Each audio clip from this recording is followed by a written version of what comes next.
이사야 40장 12절 13절 말씀 공독합니다. 이사야 40장 12절 13절 말씀 같이 공독합니다. 누가 손바닥으로 바닷물을 헤아렸으며 뼘으로 하늘을 쟀으며 땅의 티끌을 되에 담아 보았으며 접시 저울로 산들 막대 저울로 언덕들을 달아 보았으랴. 누가 여호와의 영을 지도하였으며 그의 모사가 되어 그를 가르쳤으랴. 아멘. 아멘.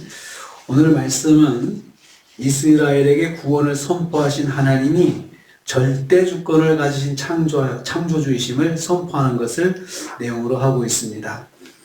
이스라엘의 구원을 약속하신 하나님이 어떤 분이신지 하나님의 그 주권에 대해서 말씀하고 있습니다. 첫째로 여호와는 바다와 하늘의 주권자이십니다. 12절 전반부입니다. 누가 손바닥으로 바닷물을 헤아렸으며 뼘으로 하늘을 쟀으며 이렇게 표현하고 있습니다. 여호와는 손바닥으로 바닷물을 헤아리시는 분이라 했습니다. 넓은 대양의 물이 하나님에게는 손바닥으로 헤아릴 정도밖에 되지 않는 분량이라는 말씀입니다. 인간으로서는 어떤 방법으로든 측량할 수 없는 거대한 바다도 하나님의 손 안에 들어가서 하나님의 통치 안에 있다는 것입니다. 하늘도 그렇습니다. 뼘으로 하늘을 재시는 분이라 했습니다. 뼘은 손을 최대한 쫙 편 상태입니다. 무한하여 끝이 없는 하늘이라도 하나님께서는 그것을 능히 측량하시는 분이시고 또 측량하신다고 하시는 것은 다스리시고 통치하시고 좌지우지하신다는 것입니다. 하나님은 바다와 하늘을 능히 다스리시는 분이십니다. 바다도 또 하늘도 다 하나님의 통치 안에 있는데 왜 그렇습니까? 창조하셨어요. 하나님께서 다 만드셨기 때문에 하나님이 주인이시기 때문에 그렇게 하실 수가 있다는 것입니다. 이 말씀을 통해서 이스라엘에게 구원을 약속하신 하나님의 구원도 아무것도 아니라는 것입니다. 하나님이 하나님의 주권으로 하신다는 것이죠. 두 번째로 여호와는 땅과 산들과 언덕들의 주관자이시다 했습니다. 12절 후반부입니다.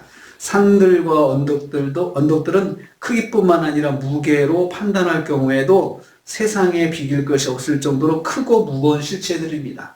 땅이 무게가 얼마나 될까요? 땅의 부피가 얼마나 될까요? 그 산들의 그 무게와 부피가 얼마나 될까요? 우리 이 동네 서귀풀공원의 그 무게가 얼마나 될까요? 그 흙의 무게를 다 우리는 잴 수 없습니다.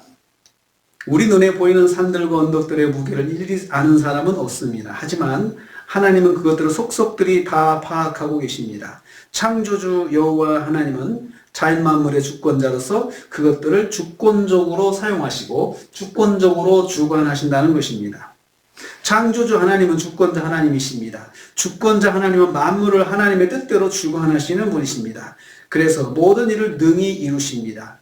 여호와 하나님의 백성의 구원도 능히 이루실 것을 강조하는 말씀입니다. 이 말씀을 듣는 이스라엘 백성들이 바벨론 포로 생활을 하면서 우리가 이런 포로 생활, 이런 강대국에서 포로 생활을 하는데 어떻게 이런 나라의 손의 소리가 벗어날 수가 있단 말인가?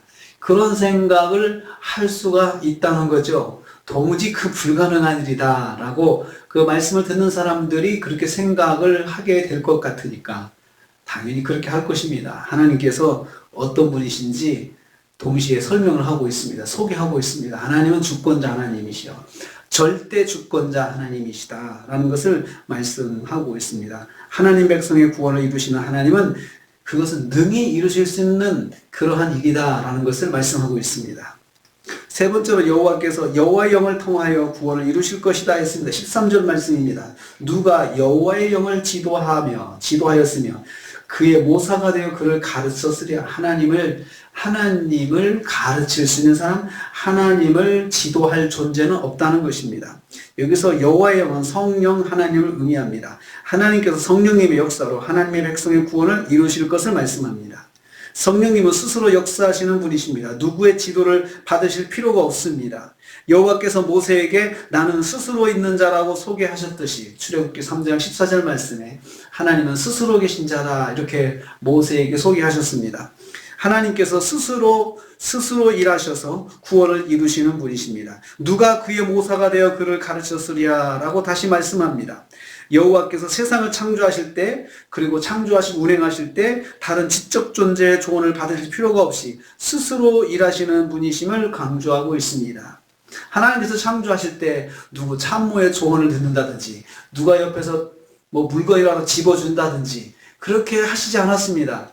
하나님께서 말씀으로 창조하셨습니다. 이것은 불변의 진리입니다. 하나님은 스스로 일하시는 분이십니다. 모든 피조물은 하나님에 대해서 하나님보다 더 잘 알거나 하나님을 지도할 수 없음을 강하게 강조하고 있습니다. 하나님보다 하나님을 더 잘하는 존재는 없습니다.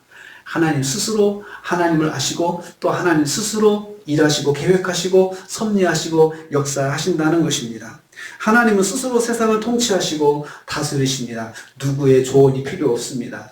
누가 도와준다 그러면 불완전하다는 것이죠. 하나님께 스스로 역사하시는 분이십니다. 성령께서 우리의 구원의 역사, 성령이 이루신다는 것입니다.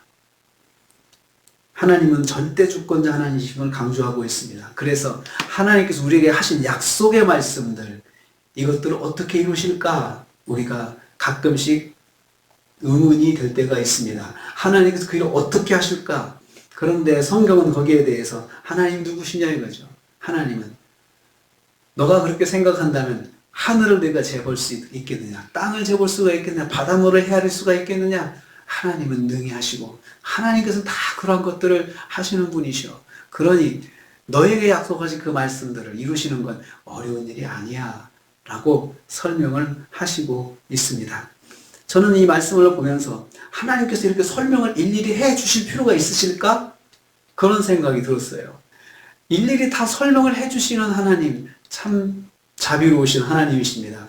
우리가 속으로 마음에 의문이 생긴 것을 아시고 설명을 해 주십니다. 그리고 그 설명을 하도록 의문을 제기하는 그 존재한테는 사실은 건방지죠. 아니, 감히 하나님한테 그런 말을 할 수가 있어. 감히 하나님을 그렇게 의심할 수가 있을까라고 또 생각할 수 있지만 하나님께서는 그런 마음을 갖지 않으시고 그 마음을 아시고 설명을 해주십니다. 하나님께서는 우리의 아버지 하나님이라고 표현하셨습니다. 아버지 하나님께서 우리의 마음을 아시고 우리를 다 우리에게 설명을 해주실 때가 많습니다. 그래서 우리가 하나님께 궁금하면 물어볼 수 있습니다. 여쭤볼 수 있습니다. 하나님, 제가 이해가 안 돼서 그러는데요. 이것은 무엇입니까? 이것이 어떻게 된 것입니까? 그렇게 말씀을 드리면 하나님께서 어떤 방법을 통해서든 가르쳐 주십니다. 말씀을 묵상하다가도 그런 때가 있습니다. 벽에 부딪히는 것 같이 어려울 때가 있습니다. 그럴 때 하나님께 기도합니다. 하나님, 무슨 말씀인지 가르쳐 주십시오. 눈을 열어서 깨닫게 해주옵소서. 기도하면서 시간을 가지고 다시 보고 또 다시 보고 하면은 하나님께서 말씀을 생각나게 해주시고 깨닫게 해주시고 하나님께서 이해할 수 있도록 인도해 주시는 경험을 참 수없이 많이 하고 있습니다. 하나님께서 하나님의 백성들은 하나님의 주권으로 하나님의 절대 주권으로 인도해 주시면서 또 그러시면서 자비와 사랑으로 백성들을 인도하십니다. 절대 주권, 힘이 있고 주권자면 잘못하면 독재같이 강하게 억누를 수 있잖아요.